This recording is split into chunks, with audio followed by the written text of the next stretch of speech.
अगर वंदे मातरम पर किसी भी तरह का एतराज़ है तो जैसा कि आपने शुरुआत में कहा, हिंदुस्तानी मुसलमानान को मुफक्किर और मुबल्लिग ख़ास तौर पे मौलाना आज़ाद को पढ़ना चाहिए और समझना चाहिए। राजद के लिए बड़ी पार्टी हो सकती है, लेकिन कांग्रेस पार्टी के लोग कम ही सही, लेकिन ज़रूरत माँ तुझे सलाम, इसे बांग्ला या संस्कृत में वंदे मातरम कहा जाता है, ऐसा माना जाता है।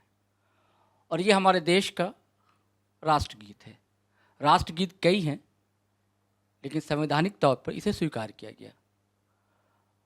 और 50 के दशक में जब स्वीकार किया गया तब मौलाना आज़ाद भी थे, मौलाना मदनी भी थे और भी कई लोग थे। और जिस बंद पर एतराज़ था उसे हटा लिया गया, कुछ बंद शामिल कर लिए गए। अभी ताज़ा खबर ये है कि बिहार के एक मुस्लिम एमएलए जो कि AIMM से हैं, अख्तरुल ईमान सदर भी हैं वहाँ के, उन्होंने एतराज़ जताया इस पर। और ये बर्क साहब हों उत्तर प्रदेश के या और भी कई लोग, ये हमेशा ये बातें सामने आती रही हैं कि वंदे मातरम पर मुस्लिम MLA या MPs का एतराज़ रहता है। तो अभी ये खुशी का लम्हा है। खुशी की बात यह है कि हमारे बीच अभी रांची शहर में आए हुए हैं कांग्रेस के वरिष्ठ नेता हैं, बिहार से जुड़े हुए। वो क्षेत्रीय JNU छात्र संघ के अध्यक्ष भी रहे एक दौर में। और इनकी शुरुआत हुई सियासत में वामपंथ आंदोलन से, SFI से जुड़े हुए रहे ये, और अभी कांग्रेस में हैं। और 2 टर्म से बिहार की एक सीट है कदवा, वहाँ से MLA हैं। तो मेरी मुराद है जनाब शकील अहमद खान साहब से। तो आपका इस्तकबाल है शकील साहब। बहुत शुक्रिया आपका, बहुत शुक्रिया। तो पहला सवाल है वंदे मातरम पर कि मुसलमान MLA को इतराज़ क्यों होता है? मजलिस इत्तेहादुल मुस्लिमीन के मेंबर ऑफ लेजिस्लेटिव असेंबली हैं अख्तरुल ईमान साहब। पहले वो जनता दल में थे, फिर जनता दल यू के टिकट पे लोकसभा लड़ने का प्रयास करके बीच में छोड़ के चले गए थे।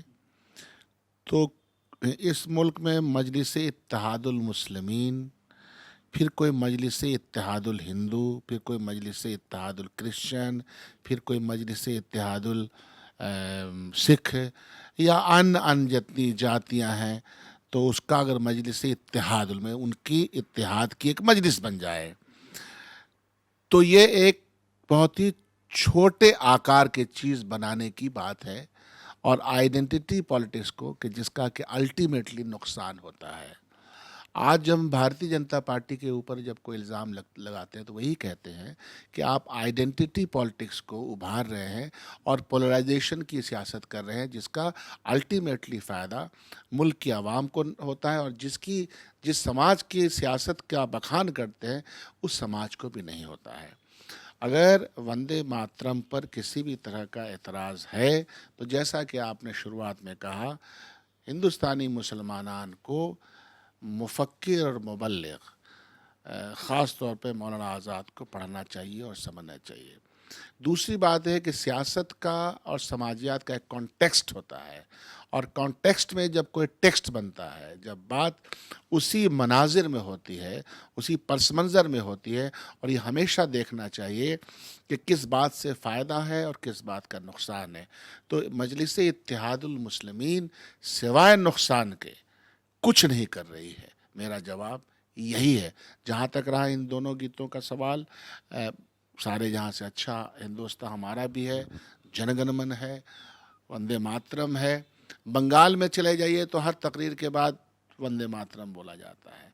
ये एक उद्घोष रहा है स्वतंत्रता यानी संग्राम। कि आपका एतराज़ नहीं है? बिल्कुल नहीं है, एकदम नहीं है, और रहना भी नहीं चाहिए। लोगों को एतराज़ किस बात पर होता मादरे है? वतन हम बोलते हैं, उर्दू की डिक्शनरी से, फ़ारसी की डिक्शनरी से उर्दू बोलने वाले मादरे वतन बोलते हैं।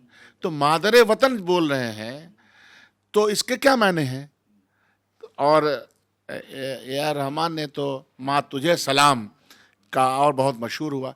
तो ऐसा कोई भी अमल न करें कि जिससे फस्ताई ताकत को फ़ायदा पहुंच जाए, और वो जिस तरह की पोलराइजेशन की सियासत कर रहे हैं उसको ज़रा बराबर भी अगर फ़ायदा पहुंचता है तो वह नुकसान न सिर्फ मुसलमान का है बल्कि मुल्क का है। आपने जिस तरफ इशारा किया है फस्ताई ताकत है, उस ताकत से लड़ने के लिए आपके बीच प्रियंका गांधी भी उत्तर प्रदेश में हैं और लगातार उनकी मुहिम जारी है, तो उन्हें देश की या मुल्क की इकाई की ही अगुवाई करने की इजाज़त या उनके हाथ में कमान क्यों नहीं सौंप दी जाती? हमारी पार्टी बहुत ही डेमोक्रेटिक पार्टी है और पार्टी के स्ट्रक्चर का एक फैसला होता है। और CWC जो कि सबसे बड़ी फैसला करने की का प्लेटफॉर्म है कांग्रेस पार्टी के अंदर, तो वो जो फैसला करती है वो हम लोग मानते हैं। आज के दिन में हमारी सदर सोनिया गांधी हैं, इसके पहले राहुल गांधी थे, तो उसका जो फैसला होगा, और अभी हमारा मुहिम साजी चल रही है मेंबर बनाने की, उसके बाद से इसका चुनाव भी होगा।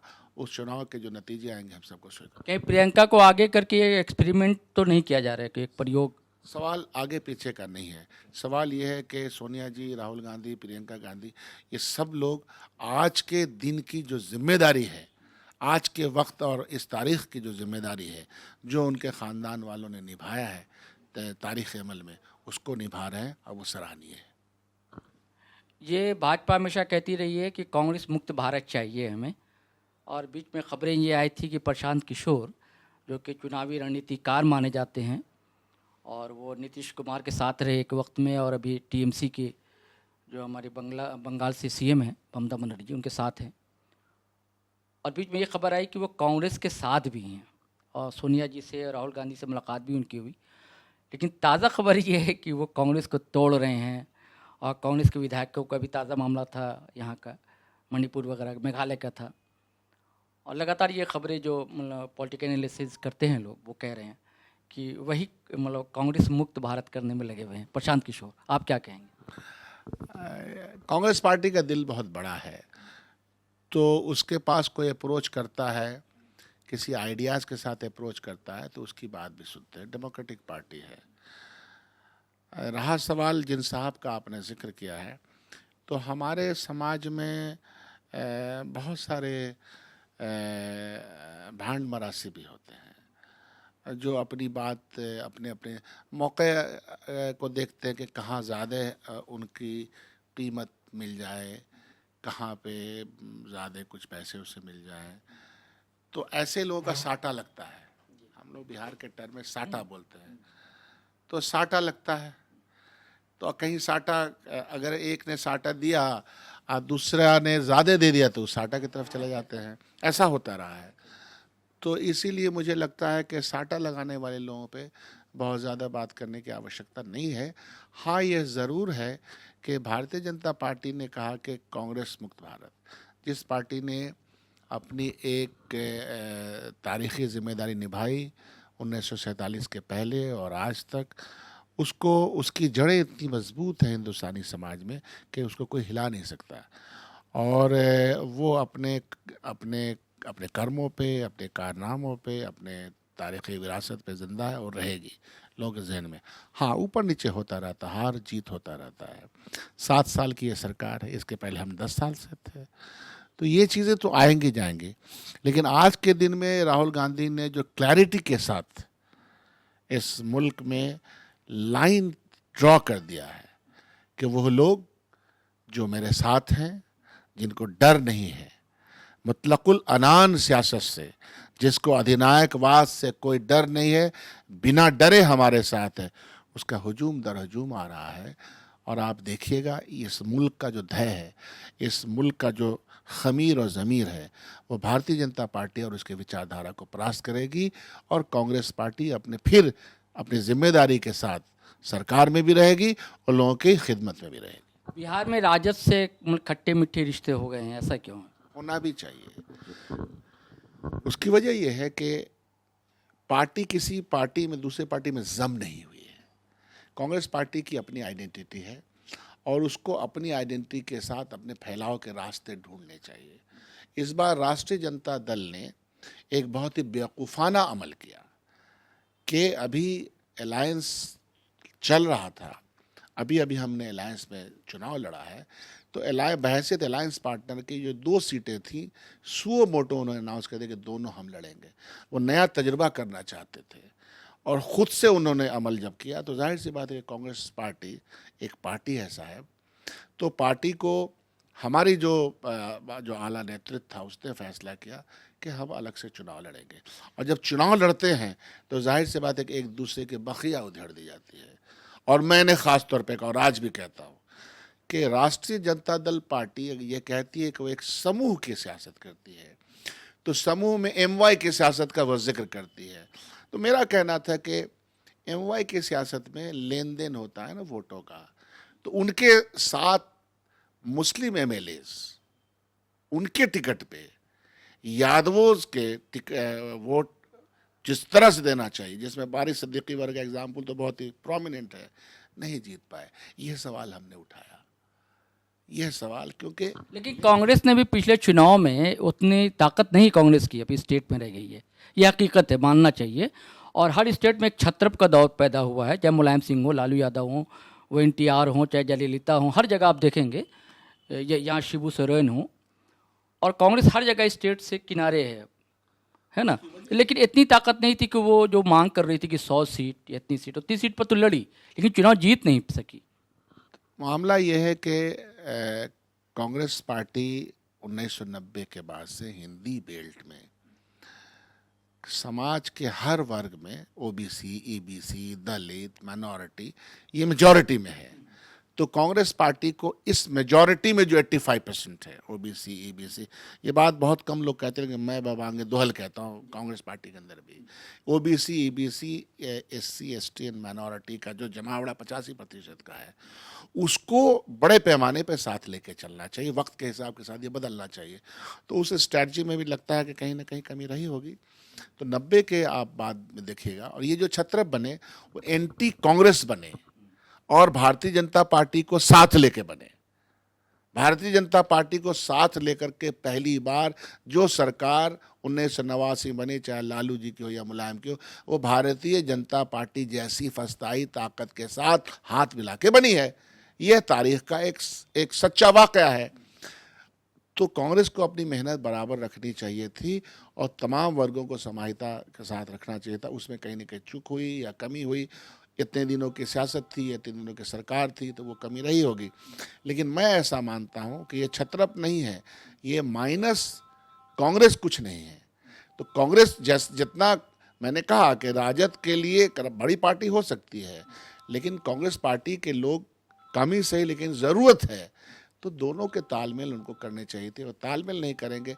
अब इसका क्या जवाब है कि 29 सीट लोकसभा में वो लड़े थे, 29 सीट पे लोकसभा में उनकी लड़ाई हुई थी, 11 सीट उन्होंने 9 सीट उन्होंने दिया था हमको, कांग्रेस पार्टी को। तो 9 सीट पे हमारा स्ट्राइकिंग रेट 1 था, वो 0 पे थे। तो ये जो कि 71 दिया आपका कुछ नहीं हुआ। और उनके जो लोग हारे, उनके कौन लोग हारे? उनके माइनॉरिटी के लोग हारे। यही तो मैं कह रहा हूं कि माइनॉरिटी के लोग जो हारे, तो किस बुनियाद पे हारे, किन लोगों ने उनको हराया, ये मुहासबा करने की आवश्यकता है।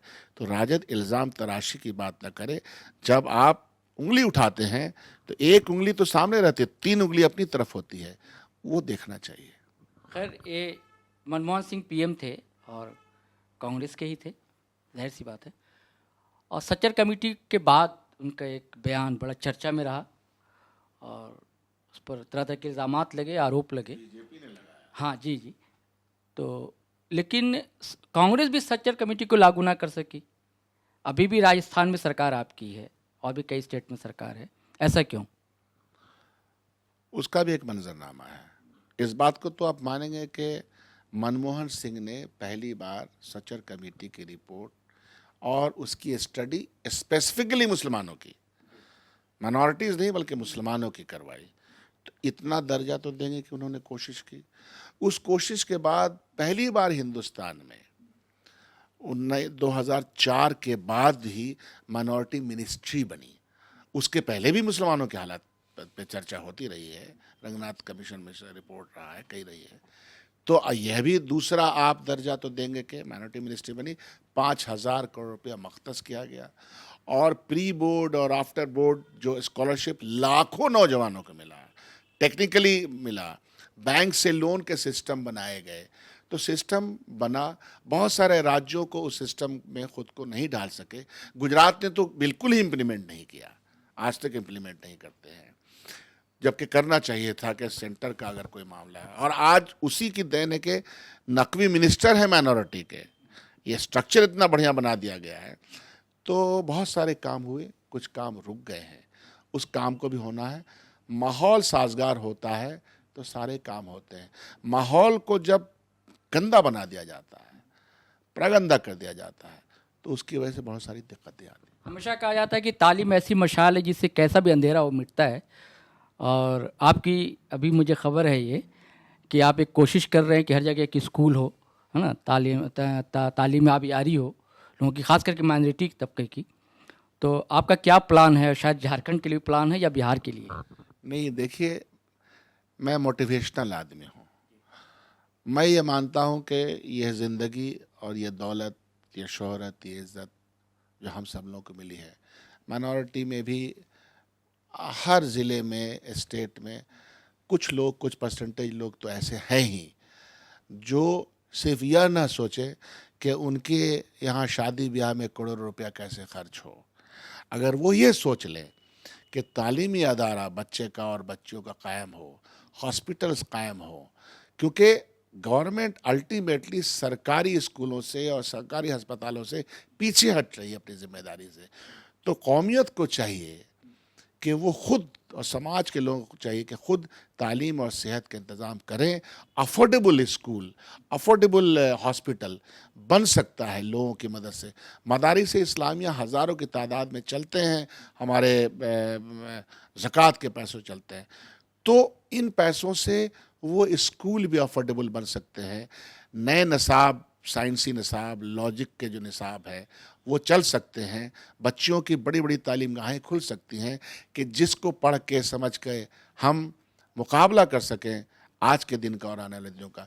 तो मैं मोटिवेशन के तौर पर यह बात आपके माध्यम से और लोगों भी कहता, अल्लाह ताला ने जिसको सकत दी है, ऊपर वाले ने जिनको सकत दी है, वो ये कोशिश करें। याद रखिए, बाहैसियत वाले ही बेहैसियत वाले को ऊपर उठाएंगे, बासकत वाले ही बेसकत वाले को ऊपर उठाएंगे।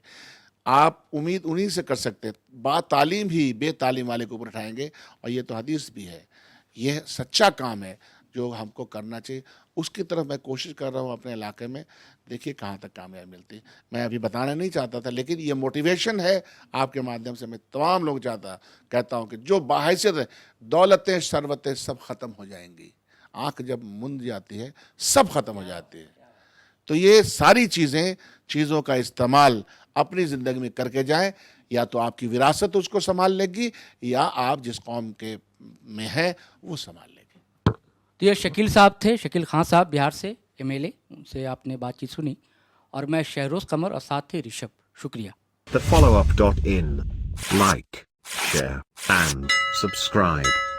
www.thefollowup.in